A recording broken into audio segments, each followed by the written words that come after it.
What's good, YouTube? DM Gaming here, guys. And college football, man. I think this is a good week for us. I believe we should get a deep dive this week, but that's yet to be said or announced. So take that with a grain of salt. Could be next week. Heck, it could be 2 weeks before launch at this point. Because like I told y'all, Eric Rayweather did mention that we are behind, or they are behind, in regards to that. So this tweet came out. I saw this.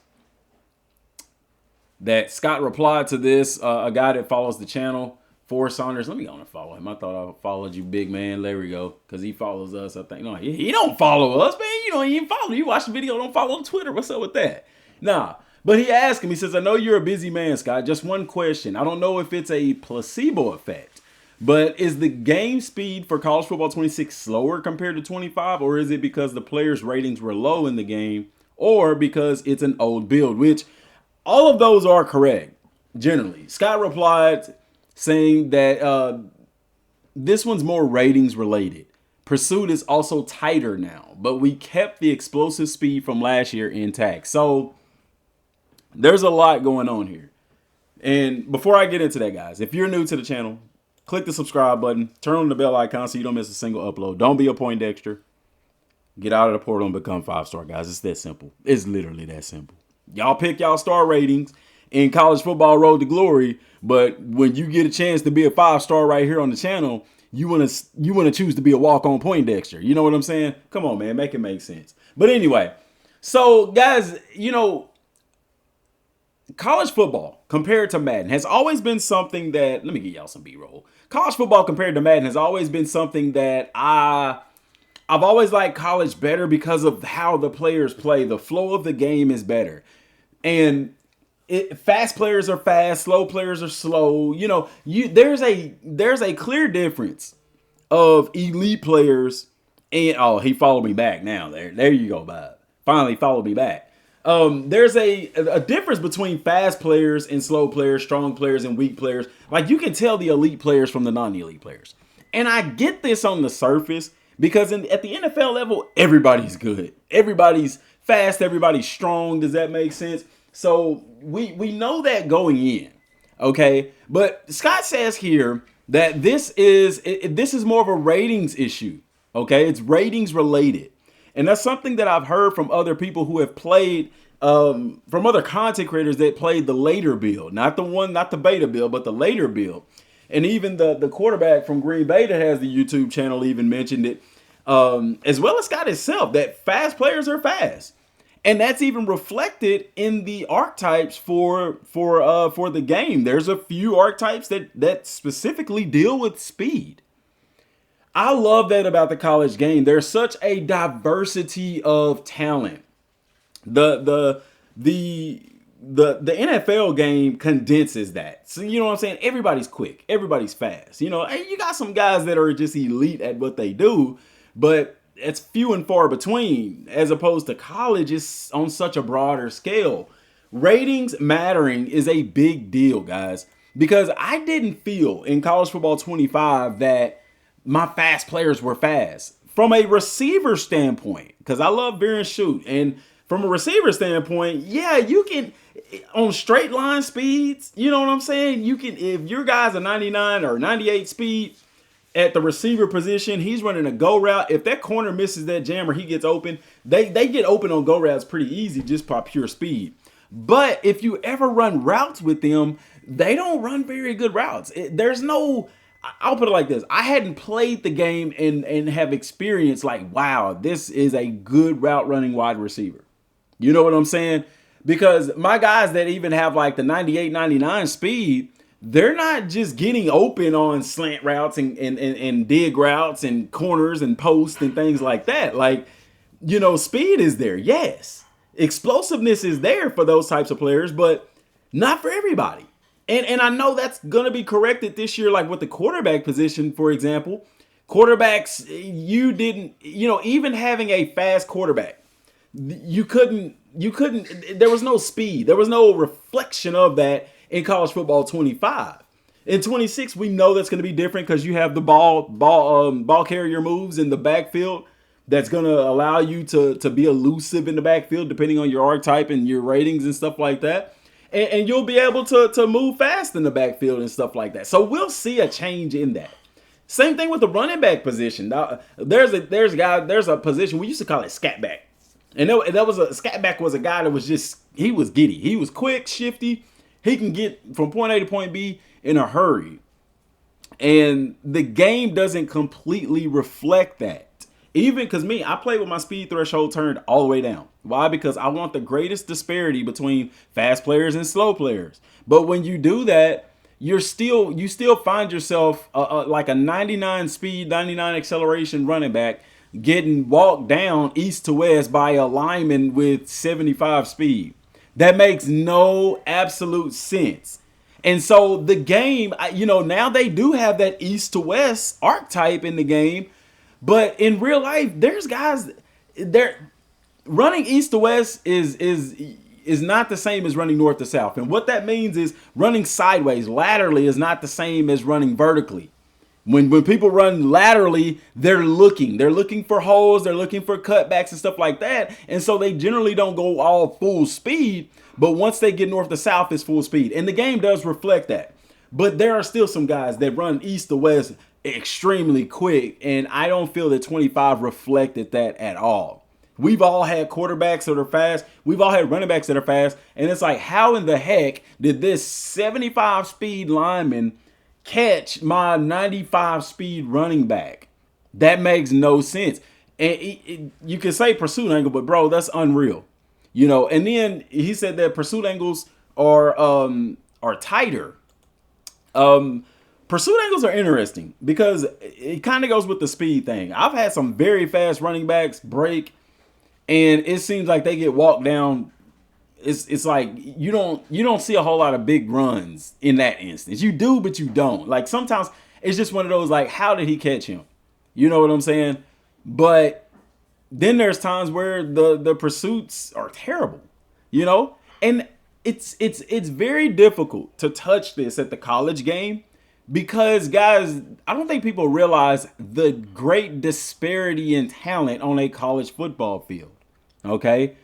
And the fact that they are collegiate athletes. They're not NFL players. So, when people say, oh, that was a wide open pass, he should have caught that. Why? Because it's a video game. He should catch every wide open pass. That's unrealistic. Oh, that pursuit angle was terrible. Guys in real life take bad pursuit angles. These are not NFL players. These are college players. So I like the mix up. I like, hey, the corner took a bad pursuit angle. The safety or the backer takes a bad pursuit angle every now and then. I don't mind if that happens because it happens in real life. Like you expecting the game to play perfectly, that doesn't even reflect real life. That's what makes football. Players making mistakes. Heck, we've all played football. And if you've played on the defensive side of the ball, you've taken a bad pursuit angle from time to time. If you played on the offensive side of the ball, you've dropped a wide open pass or seen somebody drop a wide open pass. It happens. But I've seen comments where people are like, oh, that ball hit him in the hands, he should have caught it. Or, oh, he just got nudged by the defender. That hit wasn't hard enough to drop the ball. Bruh, that is unrealistic. You would be amazed. Like, I don't see how people can comment stuff like that and say that they watch the game of college football every Saturday or Thursday. You know what I'm saying? So understanding that, guys, I'm excited for this. I'm excited for the ratings to see just how much they actually make a difference. I will say this, that this was said before in NCAA 14 and 13, and they delivered on that.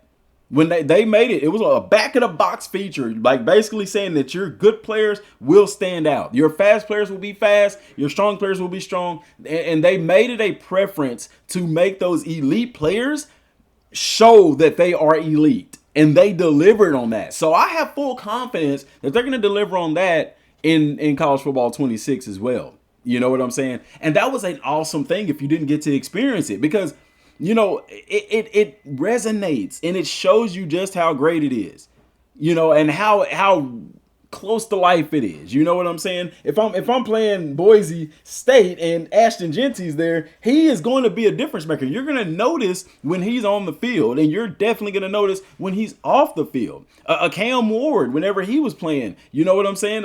I would say Quinn Ewers, but Ewers dang near lost us more games than he won. But y'all get what I'm saying. When an elite player is on their college football field, okay, you can tell a difference. The energy is different. The movement is different. The offense and defense flows differently than when they're off the field. They are game changers.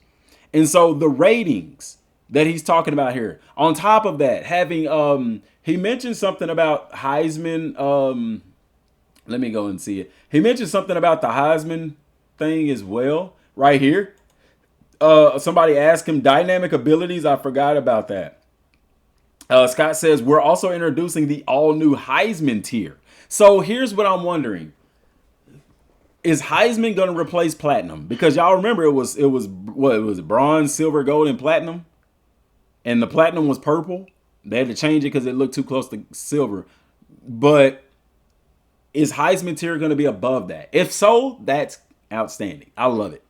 And the dynamic abilities are that if you're a gold tier, you can go up or down tiers in the middle of a game, which is cool. I like that. But he says, we're also introducing the all-new Heisman tier in the blog. Okay, I'll break down how abilities connect with other systems on the field. Okay, there are some meaningful changes here. And the big question everybody's asking is, when is this deep dive when is this deep dive gonna happen, man? That's what everybody's wondering right there. So let me see here. I mean, going to the website, I know it's not there, but I mean, where you'll find it on the website, and we're gonna do a live stream on it as well, is news. Okay, and the campus huddle will be there. You know, same thing for their YouTube channel. I don't know if they're gonna do a gameplay video for it or not, but you'll also see it there as well. So this is something that I feel like I'm excited about it. I can't wait to see more about it. The deep dive, I don't know if this one is supposed to be the one that's like 40 something pages long or whatever. But it's definitely something that I'm excited to see. Can't wait to break that down. Looking at their YouTube channel, like they don't have anything planned. And then I can't really even tell you, like, deep dive wise. I don't know if they announce it ahead of time. I can't remember. Y'all let me know in the comment section. Did they announce the deep dive ahead of time? Like, hey, deep dive will be tomorrow. I think they announced it ahead of time because I remember saying, hey, live stream is going to be this day at this time for this. So, I'm ready to see this, dude. I'm ready to see this. I'm excited about the rating stuff. I can't wait to see that. Like I said, the Heisman tier stuff, I hope it's really a step above platinum. But if it replaces platinum, then it's like you just revamping platinum at that point. But still, the fact that these systems connect with other systems on the field, okay, that's a big deal right there. And I can't wait to see the depth of that. If I had to speculate, I would say it definitely involves the pulse, the stadium pulse. It definitely involves other systems on the field. Could be gameplay. We know with it being dynamic that it goes up or down based off of what's going on the field. But is it also weather related? You know what I'm saying? Let's say that you have a running back with the ability to improve his juke moves, but it's pouring down rain. Like, is that tier going to be downgraded because of that? You see what I'm saying? So super interested to see that. Everybody looking for the deep dive. He ain't gonna reply to that, man. And when you say yes at Scott Gallagher, also tell us when it's coming out. Thank you. They always do. I think they've always let us know when they do that. Deep dive tomorrow, please. Oh man. I always thought they announced it ahead of time, but maybe not. Maybe not. Guys, that's all I got for right now, y'all. Till next time, thanks for watching. Peace.